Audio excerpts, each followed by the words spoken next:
So now you gotta control the ass cheeks, okay? And that takes real mental strength, okay? You gotta have full control of your ass cheeks. Read a book, read a motherfucking book, read a book. Alright, hey y'all, welcome back to my YouTube channel. Alright, so as you can see in the title, we're just going to get right into it. I would love to discuss Insecure in the last episode. If you see me looking to the right, I'm kind of looking in my viewfinder thing just to make sure I'm in focus. But yes, this episode was crazy, okay? Issa had her block party, and I wrote down a few notes because, child, there's a lot of things I want to touch on, and the girls are dragging Miley online, and I don't think it's fair. Listen, every relationship has two parts. It takes two to tango in every relationship. And so, although, yes, Miley definitely has her moments like, bitch, both of them played a part in the destruction of their friendship. And what this episode made me think about was codependency and friendship. Issa and Molly are both codependent on each other, just in different ways. With Issa, it's more a tangible type of codependent where it's a, hey, can you do me a favor? Hey, can you pay for this? Hey, can I stay with you? I broke your vase, but I really didn't break your vase, but I'm not going to admit I broke your vase. Maybe she didn't break her vase. You know, type of thing. And Molly is more of an emotional dumper on Issa. She uses Issa when, you know, if you see anytime she's going through something, when one of her mans or something at work, she's immediately calling Issa to come and fix the situation, or she, you know, and now Issa has been busy. Issa has finally found something that she's passionate about, and Molly felt left out of it. And so I think that they both are in an unhealthy way codependent on each other. It's just that this situation has definitely brought it all up. And the thing about friendship and boundaries, see, Molly set a boundary with Issa and let her know, hey, I don't feel comfortable asking my man to do you this favor. But it wasn't just because, oh, she just met Andrew and she was uncomfortable asking him. It's because she wasn't really seeing eye to eye with Issa, and that's not right. Just because I'm not seeing eye to eye with my best friend, or maybe I'm feeling left out, maybe I'm feeling looked over, I'm feeling as if, you know, now they got a new friend or whatever, that really wouldn't be a reason for me to say, no girl, I can't help you out. Now, if it was really because, hey, I just met this guy, like, I don't know him that well, I kind of feel uncomfortable asking him, you know, to do me a solid in that way, then that's definitely understandable. But she has known Andrew for a bit of time, and again, her reasoning for doing that was more so because she felt a way about Issa. And a lot of times we treat the people who are closest to us the worst, and that goes for both of them. Like, Issa didn't really even consider Molly's feelings, that she's kind of going through something emotionally, you know, and Molly didn't consider that this is the biggest time in Issa's life. And a lot of times we take other people, strangers, acquaintances, we take their feelings in more consideration, because if you think about it, Condola basically fucked up the bad, not fucked up the bad because the event turned out well, but Condola slighted on her work agreement because of over some dick. And it's like, girl, so you didn't answer my work text messages, my work related text messages, because you and Lawrence broke up. That's not acceptable. And I get it, maybe Issa didn't want to broach the topic with her at the time of her event, but I definitely wouldn't have let Condola slide that easily. I would have been like, listen girl, not today, but we're definitely going to talk about this because I hit you up about work. So regardless of whether you and Lawrence broke up or not, you should have definitely responded. To me, that was unprofessional and unacceptable. And so again, she was just kind of like, oh, okay, whatever. So a lot of times we treat the people that we care about the worst. I'm looking down at my notes, but there is a time and a place for everything.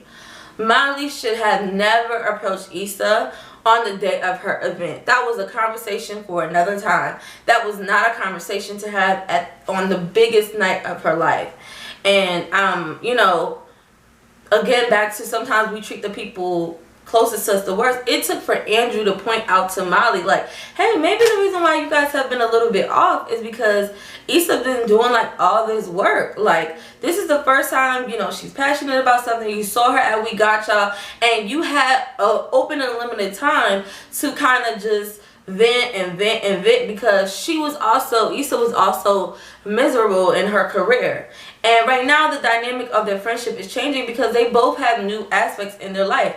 Molly has Andrew, and Issa has her block party, which is her baby, which is her nigga right now. And you know, Molly should have also pressed Andrew about the situation. Like, hey, I just told you this morning when I was getting dressed that I love Issa, but I'm not feeling her right now. Don't you think that would have probed you to mention that, hey, did you know that Nathan hit me up to send a recommendation for Issa? I just feel like that maybe would have been a pillow talk conversation, you know. And I'm not saying she should have screamed on him for it or yelled at him, but I definitely would have been like, hey, babe, so you didn't think to mention to me that you wrote Issa a recommendation? If you're gonna come at Issa in that way, you should also ask your man, you know. I feel like when somebody is fucking somebody, all bets are off, and you should definitely let the person know. Now, Molly said no, and Issa was like, okay, well, the nigga I was fucking knows the nigga you fucking, so I'm gonna just go around you and do whatever.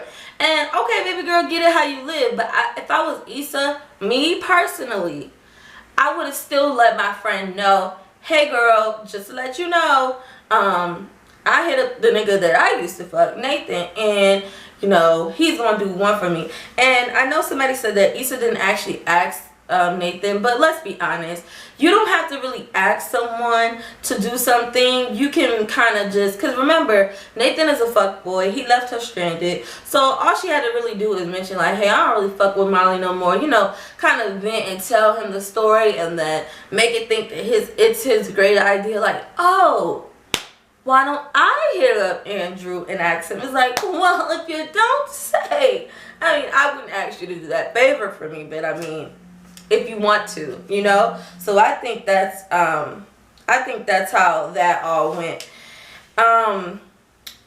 Also, I want to know, I think that I know the whole, you know, Issa and Molly thing was the biggest crux of the whole episode and the biggest thing of the episode, but I want to also talk about Tiffany a little bit. It seems like Tiffany is going through postpartum. She wants to be free again. She wants to have her old life back. And then when she was like, yeah, I should have just left the baby at the supermarket or something like that, I'm like, okay, girl, you gotta go see someone, because it seems like she's going through postpartum depression. I saw some signs there. And also Kelly, I would love to see a little bit more from Kelly. They portray her as this kind of like dick crazy, man crazy, you know, comedic relief. But I would love to see more from Kelly. But she had me dying when she was like, nigga, I'm from Philly. Because that London accent had me so dead. But yeah, Issa and Miley are both definitely codependent on each other.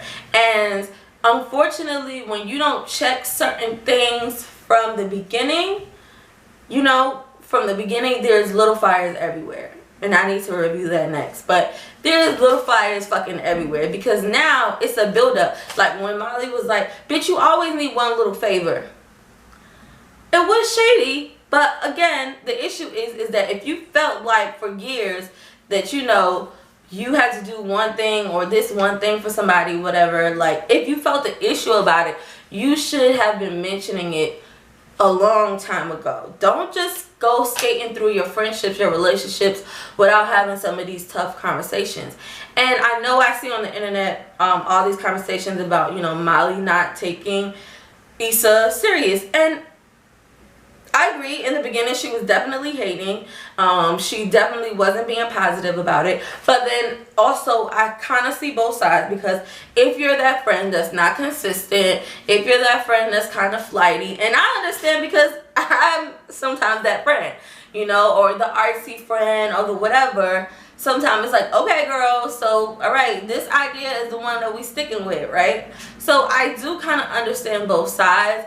But Molly was kind of shading it like, okay girl, you know, just because you're in law and, you know, and sometimes I do feel like Molly feels trapped in her career. Yes, money is great, status is great, but you see consistently throughout the show, she feels like she can't be herself. She don't want to be with the white people. Then when she with the black people, they didn't really accept her. So she's always finding her place at work. And also, Molly uses Issa for that release. Like, she gets to do her bad things with her friend when she's with Molly. I mean, when she's with Issa, versus in her professional life, she kind of has to have this whole aura and whatever. Versus now, Issa is in her bag. Issa's in her mode. Issa has found, I feel like, her calling. She just seems so much happier. It's about who she is. And she could just be herself in this career field. So this was something where, yeah, you might not have all the access to Issa right now because finally she's coming into her own, coming into her calling. It had me rolling when the news lady, she was like, oh my God, the press wants to talk to me. And she's like, girl, it's for my YouTube channel. Oh, that was hilarious. And I also like how they touched on, you know, Issa wanting to do something for the black community in LA, the inner city youth and all of that. But it was like any, you know, major city, a lot of gentrification. So and shout out to Issa Rae in real life for like having real life talent in the show. I spotted my girl. If you have not heard her, check out Isley. She is the daughter of one of the Isley brothers, and her music is so dope. So I really enjoyed that. But yeah, they're both codependent on each other, and I think that, you know, especially the friendships that we've had for a long time, this is the time when you're starting to get into your career and your life, your real life with like kids and real dating and career. This is the time to kind of do maintenance on your friendships, because what was acceptable before, you know, a lot of me and my college friends, in college we didn't really have any other responsibilities. Like, we was turning up, getting drunk, going to parties or whatever. Now we literally have to work on our friendships because some of us don't live in the same city. Some of us have really demanding jobs. Some of us are married. Some of us, you know, are dating. So literally the dynamic of our friendships are changing as we get older. And I love that this show is focused on black women friendships, because you see even with what's this girl's name? Tiffany. You see even with Tiffany that she's dealing with friendship and pregnancy and having a baby, because we all know that one friend in the group who usually has a baby, like, now it's like people don't be really inviting her to stuff because it's like, bitch, we don't got time for you to be pumping outside, you know, pumping your breasts and shit. And so the dynamic does change, but I love that we're seeing, you know, this little transition about friendships and dating and new careers and new interests. And so I think that the blow up, first of all, Miley shouldn't have gotten Issa's face, but it was kind of necessary, because it's like, all right, now the shit is on the table. Everything is on the table about how everybody feels about everything. I don't think that their friendship is completely over, but I think that they both have to come to terms with the role that they played and it getting to this point. I do not think it's all on Miley.